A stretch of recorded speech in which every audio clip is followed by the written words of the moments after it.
UFC 299 O'Malley vs. Vera 2 just ended and it was a great card, super fun to watch. Let's review the results of each fight, including the prelims. I'll also review my predictions for each fight, which I make for every event, and they're based on multiple data science prediction models, data, and fight simulations, combined with other qualitative information. Please like and subscribe if you find this kind of stuff interesting, informative, or entertaining, as it'll help keep me motivated in continuing to create content for you all. Plus, you get all picks and analysis right here every single week for every event.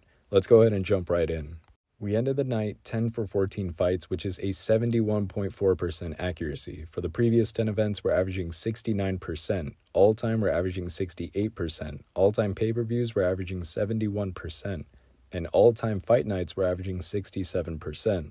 In the first fight, we had Joanne Wood versus Marina Moraes. The first round saw Moraes dominating with takedowns and ground control, landing solid strikes while Wood defended pretty well. In the second round, Wood displayed resilience, delivering significant strikes and defending against Moraes' attempts to take the fight to the ground. Both fighters exchanged blows, with Wood gaining momentum. The round ended with both fighters trading evenly. In the final round, Wood continued her aggressive approach, landing strikes and thwarting Moraes' takedown attempts. Despite Moraes' efforts, Wood maintained control, blooding Moraes with her strikes. Woods' relentless attack in the final moments likely secured her the round and ultimately the victory via split decision, marking a memorable farewell fight for Wood. I calculated a 58% probability for Moraes to win, and she did great in round 1, but ultimately she lost by split decision. It's a small price to pay for Wood to have a great farewell fight. In the next fight, we had CJ Vergara versus Asu Almabayev. Almabayev dominated across all 3 rounds, showcasing his superior skills in striking and grappling. Despite Vergara's 2-fight win streak, Almabayev's experience and technique proved too much to handle.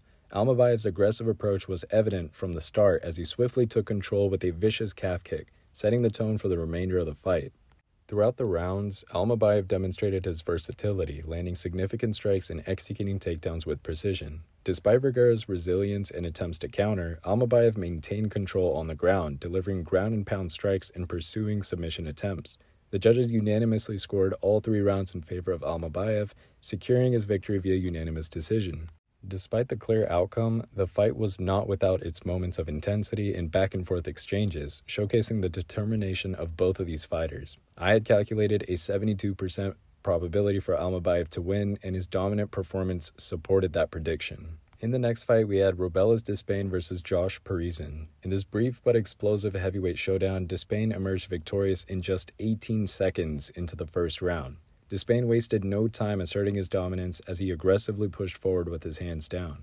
Despite an initial slip after a head kick attempt, Despain quickly regained his footing and unleashed a barrage of powerful strikes, flooring Parisian with a clean right hand followed by left hand and another powerful right.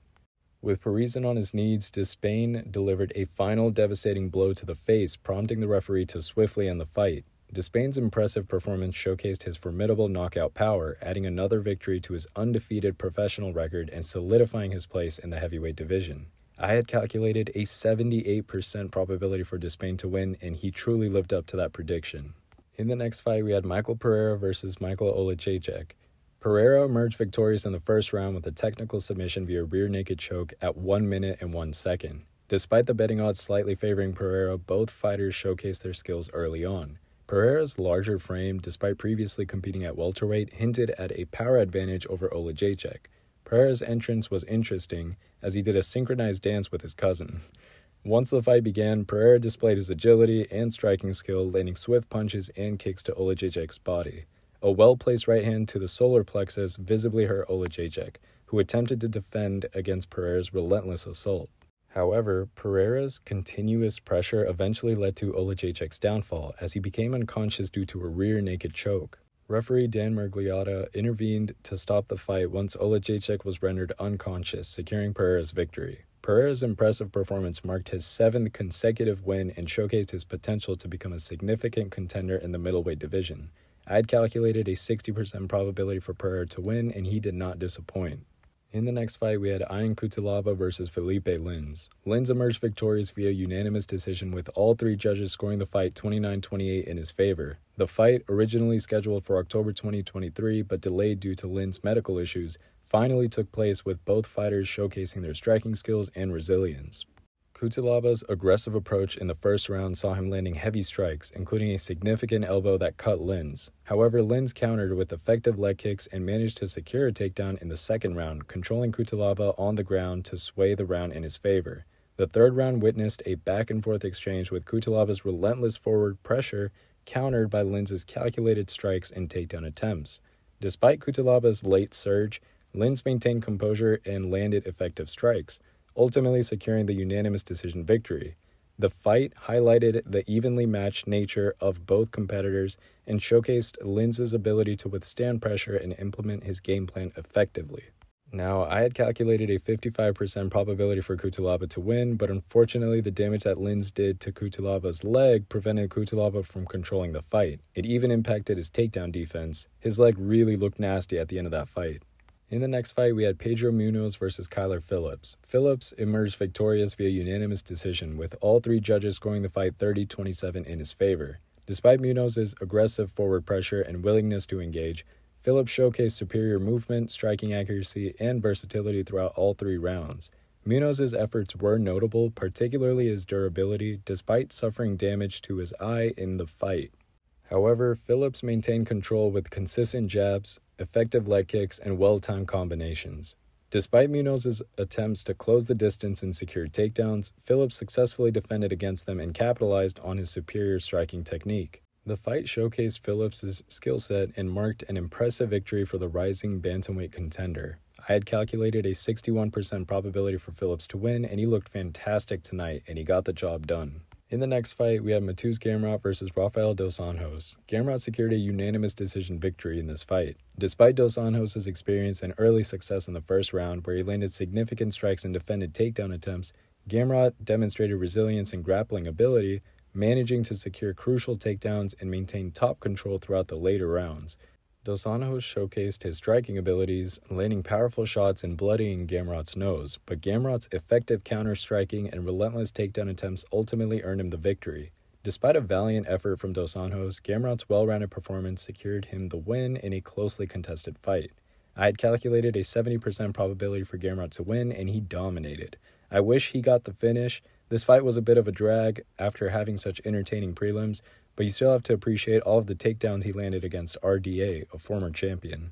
In the next fight, we had Katlyn Sermonara, who was formerly Katlyn Chookagian, versus Maycee Barber. Maycee Barber emerged victorious over Katlyn Sermonara via unanimous decision in this fight. Despite Sermonara's experience and resilience, Barber's aggressive approach and grappling skills proved to be the difference maker throughout the contest. In the first round, both fighters engaged in a gritty clinch battle against the cage, with Barber showcasing her strength and Sermonara landing some effective strikes. However, Barber managed to control the position and land significant strikes of her own. The second round saw Sermonara displaying sharper striking and defensive skills, countering Barber's advances effectively and even securing a takedown. Nevertheless, Barber's relentless pressure and grappling exchanges kept her in control for a majority of the round. In the final round, Barber continued to press forward with aggressive striking and grappling, landing significant shots and dictating the pace of the fight. Despite Sermonara's efforts to counter and defend, Barber's dominance in the clinch and effective striking secured her the victory. With this win, Barber solidified her position in the flyweight division and showcased her potential as a future title contender. I had calculated a 63% probability for Barber to win, and she got the job done. In the next fight, we had Curtis Blaydes versus Jailton Almeida. Curtis Blaydes secured a crucial victory over Jailton Almeida in a pivotal heavyweight clash. Despite the close betting odds, Blaydes showcased his dominance with a second-round knockout victory at 36 seconds via punches. The fight began with a grapple-heavy approach from Almeida, who managed to take Blaydes down multiple times and control the grappling exchanges. However, in the second round, Blaydes countered Almeida's takedown attempts with precise striking, landing a barrage of hammer fists that eventually led to Almeida going unconscious. Referee Mike Beltran intervened to stop the fight as Almeida failed to defend himself effectively against Blaydes' relentless strikes. With this impressive performance, Blaydes reaffirmed his position as a top contender in the heavyweight division and put himself closer to a potential title shot. I had calculated a narrow 52% probability for Almeida to win, knowing the capabilities of Blaydes and giving him that respect. Unfortunately, Almeida was just overwhelmed with Blaydes' striking. In the next fight, we had Peter Yan versus Song Yadong. The first round saw Song demonstrating his striking ability, landing significant shots and even scoring a takedown on Yan. However, Jan showed resilience and managed to survive Song's attacks. In the second round, Jan began to find his rhythm, landing effective strikes and eventually securing a takedown of his own. Despite Song's efforts, Jan's ground and pound game proved absolutely dominant, leading to a cut above Song's left eyebrow. In the final round, both fighters continued to trade blows, with Song displaying impressive durability despite sustaining cuts and damage. However, Jan's control on the ground and effective striking ultimately secured him the unanimous decision victory, with all three judges scoring the fight 29-28 in favor of Jan. This victory marked an important step for Jan as he sought to reclaim his status as a top contender in the bantamweight division. I had calculated a 57% probability for Jan to win, and although he had me nervous in that first round, he came through and looked more like himself in the second and third rounds. In round 1, he didn't look comfortable or confident, but that quickly changed. In the next fight, we had Gilbert Burns versus Della Maddalena. Burns was looking to halt Maddalena's impressive 16-fight win streak. The first round saw Burns display his grappling skills, securing takedowns and controlling the ground game.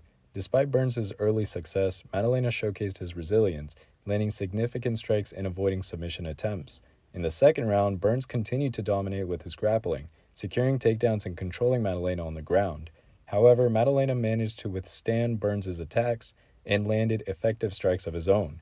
As the fight entered the third round, Maddalena started to find his rhythm, landing significant strikes and rocking Burns with uppercuts. Eventually, Maddalena landed a devastating knee and followed up with a barrage of punches and elbows, prompting the referee to stop the fight at 3 minutes 43 seconds of the third round. This victory marked Maddalena's 17th consecutive win and solidified his position as a rising star in the welterweight division. I had calculated a 57% probability for Maddalena to win, and he capitalized on the finishing opportunity perfectly. In the next fight, we had Kevin Holland versus Michael Page. Despite their pre-fight banter, the fighters touched gloves before the action had begun. Page displayed his elusive striking and footwork, while Holland looked to close the distance and engage in the clinch. Page utilized his dynamic striking arsenal, landing effective shots and showcasing his athleticism with spinning techniques. Holland found some success with takedowns and ground control, but struggled to capitalize on those opportunities. As the fight progressed, Page continued to outstrike Holland, maintaining control of the distance and landing significant blows. In the end, Page's superior striking performance earned him a unanimous decision victory with the scores of 29-28 on all three judges' scorecards. This victory marked a memorable UFC debut for Page and established him as a force to be reckoned with in the welterweight division. I had calculated a 54% probability for Holland to win, respecting the capabilities of Michael Page. However, Holland looked really off and uncomfortable tonight. His strategy had holes in it, and Michael Page took advantage with his strikes and his range. In the next fight, we had our co-main event, Dustin the Diamond Poirier versus Benoit St Deni. Despite St Deni being favored, Poirier showcased his resilience and skills throughout the fight. In the first round, Poirier attempted multiple submission holds, but St Deni managed to escape and land significant strikes. However, Poirier's determination allowed him to weather the storm. In the second round, Poirier seized an opportunity and unleashed a devastating right hand that knocked St Deni unconscious, securing a spectacular knockout victory at 2 minutes and 32 seconds into the round. This impressive win highlighted Poirier's resilience and reaffirmed his status as a formidable contender in the lightweight division. I had calculated a 51% probability for Poirier to win, and the prediction models actually gave him a 62% weighted probability, and we nailed it. The models were once again able to predict an underdog's victory, so I hope y'all enjoyed those earnings and cashed in. Like I said in my prediction video, you simply cannot doubt the Diamond. Don't make the mistake of thinking of him as an underdog, because he'll prove you wrong. In the next fight, we had our main event, Sean O'Malley versus Marlon Cheeto Vera. O'Malley was seeking redemption after his previous loss to Vera, and he displayed his striking ability throughout the fight. In the first round, O'Malley showcased his speed and accuracy, landing significant strikes and controlling the distance. The following rounds saw O'Malley maintaining his dominance with precise striking, while Vera struggled to find his rhythm. Despite Vera's resilience, O'Malley's relentless attacks left him visibly hurt and bloodied. The championship round saw O'Malley continuing to land clean shots, further asserting his control over the fight. Although Vera showed moments of aggression, especially in round 4, O'Malley's superior striking and defensive skills secured him the unanimous decision victory. O'Malley expressed respect for Vera's toughness and hinted at future challenges in the featherweight division, specifically with Ilia Topuria. I calculated a 70% probability for O'Malley to win, and he truly lived up to that confident prediction. I genuinely think that O'Malley is in the peak of his fighting career. And that was all of the fights. We averaged 71.4% accuracy, which is 10 out of 14 fights, and it was a wonderful pay-per-view. As I wrap up my recap of UFC 299 O'Malley vs. Vera 2, I hope you found the breakdown of each fight informative and engaging. Don't forget to hit that like and subscribe button for more content like this in the future. Your support keeps me motivated to continue bringing you the latest updates and analysis from the world of MMA. Until next time, stay tuned for more action-packed reviews and analysis. Thank you for watching, and see you guys in the next video.